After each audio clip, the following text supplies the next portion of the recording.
Halo pemirsa GPR TV dari Sabang sampai Merauke, dari Miangas hingga Pulau Rote. Kembali lagi bersama Bilki Sabila dalam program Kominfo Newsroom. Halo pemirsa GPR TV dari Sabang sampai Merauke.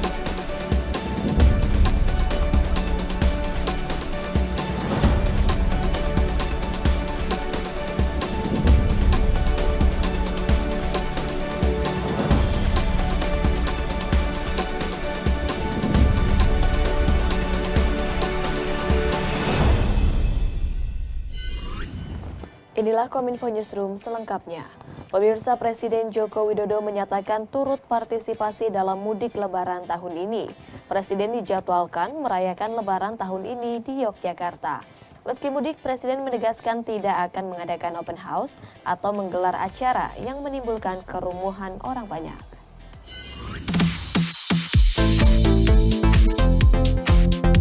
Dalam perayaan mudik Lebaran tahun 2022, Presiden Joko Widodo memastikan akan turut melakukan perjalanan mudik pada Lebaran tahun 2022 di Yogyakarta.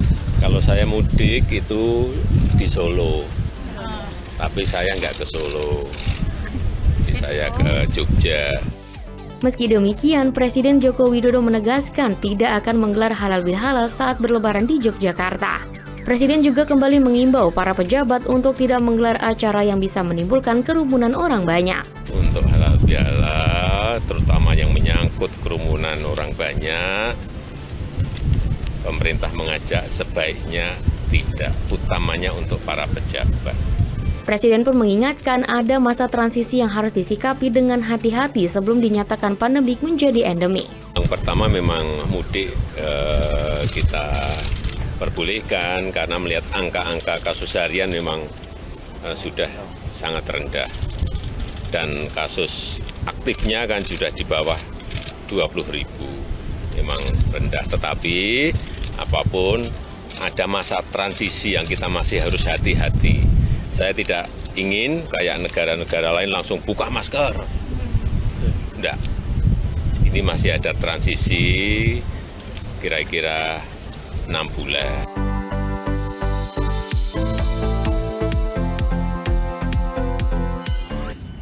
Menteri Pariwisata dan Ekonomi Kreatif Sandiaga Uno memastikan momentum mudik dan libur Lebaran 2022 berjalan secara sehat dan aman. Salah satu upaya yang dilakukan Kemenparekraf seperti menyiapkan 15 titik posko mudik selama libur Lebaran 2022 yang tersebar mulai dari Jawa hingga Lampung.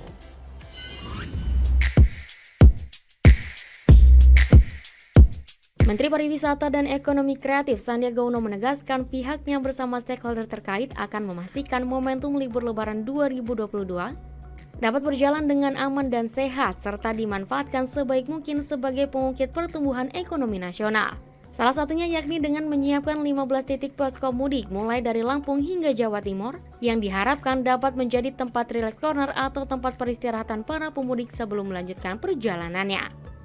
Dalam posko mudik tersebut, rencananya Kemenparekraf akan membagikan 1.200 voucher bagi pelaku mudik sebagai bentuk apresiasi atau penghargaan kepada mereka karena turut berperan dalam mendorong kebangkitan ekonomi. Kami juga akan menyiapkan posko mudik aman dan mudik sehat di beberapa lokasi. Nanti mungkin bisa disampaikan oleh person in charge-nya Pak Hengki dan Pak Tom. Juga kita harus pastikan ada penggunaan bis pariwisata yang aman dan nyaman. Dan mudik ini kalau kita lihat sebanyak 80 juta pemudik yang diprediksi, 48 jutanya akan berwisata. Total 72 triliun ini harus diantisipasi baik oleh rekan-rekan industri. Dan juga ada jalur alternatif, jalur lingkar atau jalur selatan, JLS yang disiapkan juga dengan destinasi-destinasi wisata maupun sentra ekonomi kreatif termasuk kuliner.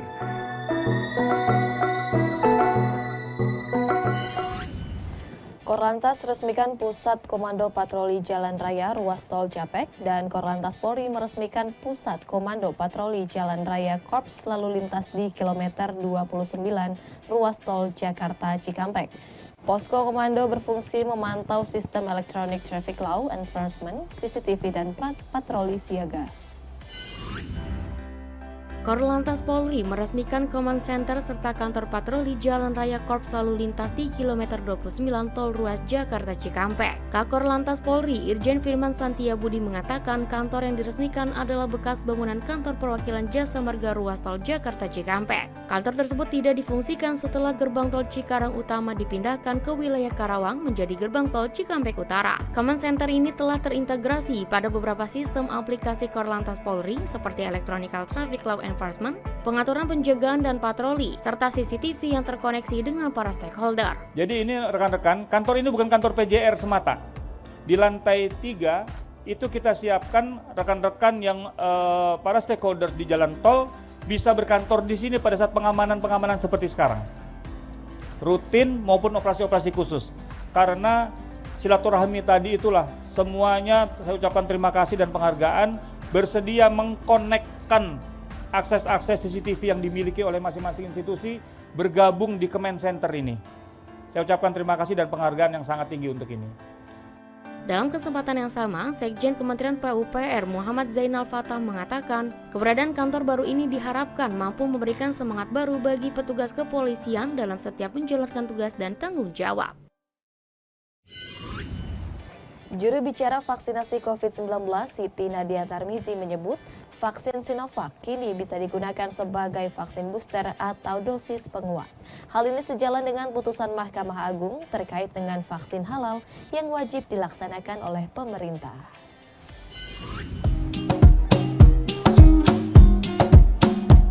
Juru bicara vaksinasi COVID-19 Kementerian Kesehatan Dr. Siti Nadia Tarmizi menyampaikan, vaksin Sinovac bisa digunakan sebagai vaksin dosis penguat atau booster menyusul putusan Mahkamah Agung terkait dengan vaksin halal yang wajib dilaksanakan pemerintah. Pihaknya menghormati putusan MA nomor 31P/HUM/2022 atas rekomendasi untuk melakukan penyediaan vaksin halal dalam program vaksinasi nasional.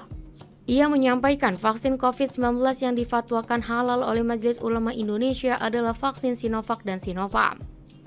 Saat ini, Nadia menyampaikan vaksin yang beredar di Indonesia diantaranya vaksin Sinovac, AstraZeneca, Pfizer, Moderna, Janssen, dan Sinopharm.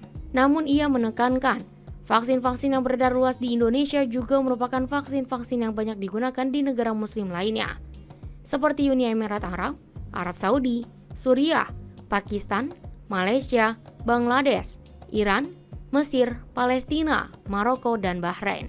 Tentunya masyarakat yang merasa nyaman untuk menggunakan Sinovac, kami membuka peluang vaksin tersebut untuk bisa digunakan juga sebagai vaksinasi booster.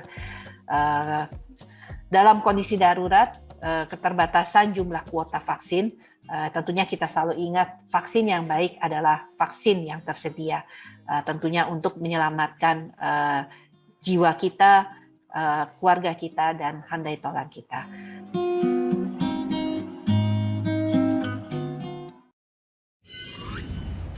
Pemirsa, usai jeda kami akan kembali dengan beragam informasi menarik lainnya. Tetaplah bersama kami dalam Kominfo Newsroom.